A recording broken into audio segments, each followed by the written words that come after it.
नमस्कार, मैं हूं कायनात खान। आप देख रहे हैं social TV prime time bulletin. खबरों की शुरुआत करने से पहले नजर हेडलाइंस पर। उपचुनाव में निशाने पर लगा नीतीश का तीर। तारापुर और कुशेश्वर स्थान में बुझ गई लालटेन की लौ। दीपोत्सव के पहले धनतेरस पर जमकर बरसी लक्ष्मी। ऑटोमोबाइल, बर्तन, सरारफा व इलेक्ट्रॉनिक्स की दुकानों में लगी भीड़। आजादी के अमृत महोत्सव पर डालसा चला रहा जागरूकता अभियान। मेगा लीगल कैंप में मिलेगी मुफ्त कानूनी सलाह।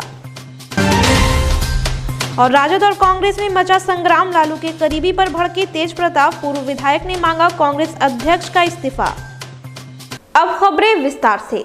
बिहार में कुशेश्वर स्थान और तारापुर विधानसभा सीट पर उपचुनाव में नीतीश का तीर सही निशाने पर लगा है। जदयू ने दोनों ही सीटों पर अपना कब्जा बरकरार रखा, जबकि लालू की अपील को जनता ने नकार दिया। तारापुर में जदयू के उम्मीदवार राजीव कुमार सिंह ने राजद के उम्मीदवार अरुण कुमार शाह को 3821 मतों से हरा दिया, जबकि कुशेश्वर स्थान में जेडीयू के अमन हजारी ने राजद उम्मीदवार गणेश भारती को 12698 वोटों से हरा दिया। तारापुर में जदयू प्रत्याशी राजीव कुमार सिंह को 78,966 वोट मिले, जबकि अरुण कुमार शाह को 75,145 वोट मिले। वहीं कुशेश्वर स्थान में जेडीयू के अमन हजारी को 59,882 वोट मिले, जबकि आरजेडी के गणेश भारती को 47,184 वोट मिले। दीपोत्सव के पहले मंगलवार को धनतेरस पर भागलपुर के बाजार में जमकर लक्ष्मी बरसी, जिससे दुकानदारों के चेहरे खिल उठे। ऑटोमोबाइल, बर्तन, सरारफा, इलेक्ट्रॉनिक्स सहित अन्य बाजारों में सुबह से लेकर देर रात तक ग्राहकों की भारी भीड़ रही।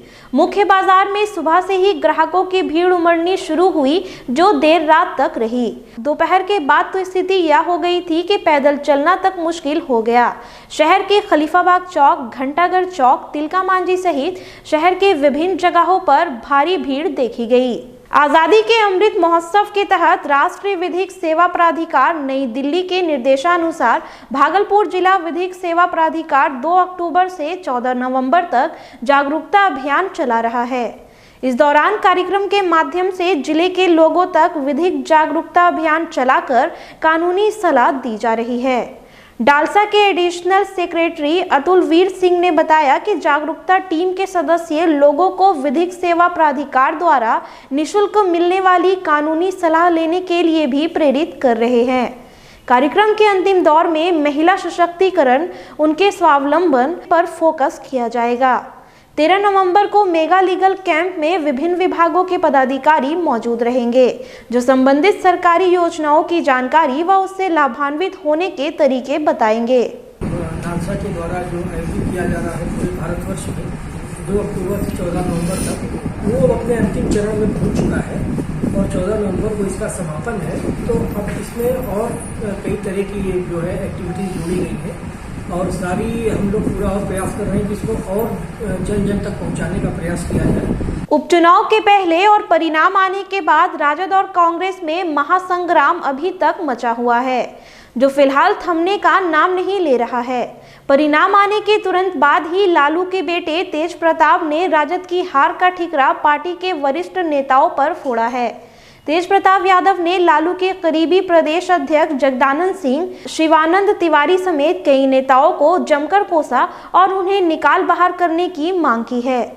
वहीं दूसरी ओर कांग्रेस के पूर्व विधायक ऋषि मिश्रा ने दोनों सीटों पर कांग्रेस की हार के लिए बिहार कांग्रेस के अध्यक्ष मदन मोहन झा को जिम्मेदार ठहराया है।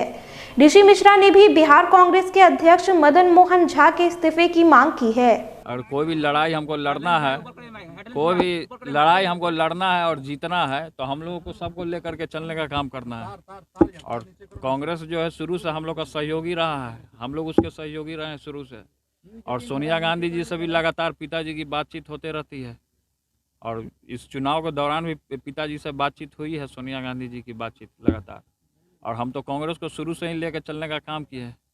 और संगठन में जैसे जगदानंद सिंह हो गए, सुनील सिंह हो गए, संजय हो गए, ये सब पार्टी को पूरे तरीके से हरवाने का काम किए हैं और पार्टी को बर्बाद करने का काम किए हैं, जिसका नतीजा है कि आज तेजस्वी को हार का सामना करना पड़ रहा है। हमारे छोटे भाई को कितना दर्द हो रहा होगा वो हम भली भांति जानते हैं। दीपावली के 2 दिन पूर्व धनतेरस के अवसर पर सुल्तानगंज में ज्वेलरी और बर्तन की दुकानों पर खरीदारों को लेकर भीड़ उमड़ पड़ी। 2 वर्ष बाद पहली बार धनतेरस के मौके पर खरीदारों की इतनी भीड़ दिखी। लोगों ने अपने अपने सामर्थ्य के अनुसार सामग्रियों की खरीदारी की और धन्वंतरी की पूजा अर्चना की। शास्त्रों का मानना है कि भगवान धन्वंतरी एवं माता लक्ष्मी का जन्म समुद्र मंथन के दौरान इसी दिन हुआ था।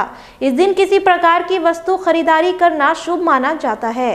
वहीं भीड़ को नियंत्रित करने के लिए सुल्तानगंज के थाना अध्यक्ष लाल बहादुर पुलिस बल के साथ सुरक्षा व्यवस्था का जायजा ले रहे थे।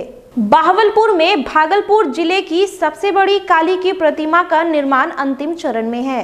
इस प्रतिमा की ऊंचाई करीब 32 फुट की होगी, जिसे 4 नवंबर की रात प्रतिमाएं स्थापित की जाएगी। महाकाली बहावलपुर पूजा समिति के मेढ़पति अजय सिंह ने बताया कि पूजा के दूसरे दिन मैया काली को 501 बकरों की बलि देकर उनकी पूजा अर्चना की जाती है। ऐसा मानना है कि शक्तिपीठ में जो भी फरियादी मां के पास अपनी फरियाद लेकर आते हैं वे खाली हाथ नहीं लौटते हैं। 4 नवंबर के रात्रि में इस माँ का प्रतिमा बैठेगा इस बार, और 5 के सुबह को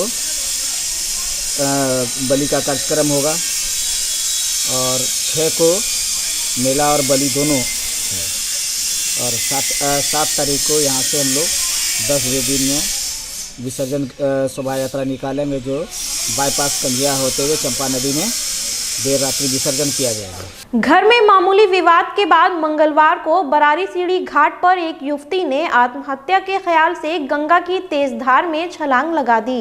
गनीमत यह थी कि लड़की को छलांग लगाते देख वहां स्नान कर रहे लोगों की नजर उस पर पड़ गई और उसे बचा लिया गया।